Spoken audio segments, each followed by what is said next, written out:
Hello guys. So ఈ video ఏమో నా బర్త్డే ముందు రోజు నైట్ మా వాళ్ళు నా కోసం సర్ప్రైజ్ ప్లాన్ చేశారు. సో ఆ క్లిప్పింగ్స్ అనమాట ఇవి. బేసిక్గా మాది లవ్ మ్యారేజ్ గైస్. అండ్ మా హస్బెండ్ ఏమో ఇంట్రోవర్ట్ అనమాట.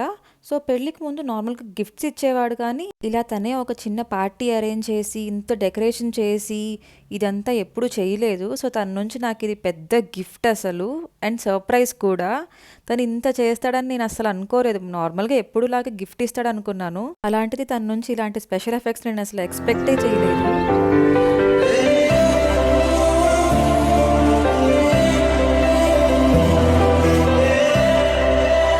పాపం బాగా కష్టపడి లాస్ట్కి నన్ను సర్ప్రైజ్ చేశాడు. నేనైతే చాలా హ్యాపీ ఫీల్ అయ్యాను. ఇప్పుడు ఇలాంటి పార్టీస్ అని నేను అరేంజ్ చేస్తుంటాను, అలాంటి తన నుంచి రావడం నాకు చాలా బాగా నచ్చింది. మా సిస్టర్ ఏమో నా ఫేవరెట్ ఫోటో ఫ్రేమ్ కట్టించి ఇచ్చింది. I literally loved it. And మా హస్బెండ్ నాకు వాచ్ గిఫ్ట్ చేశారు. That's all for this vlog. Subscribe for more.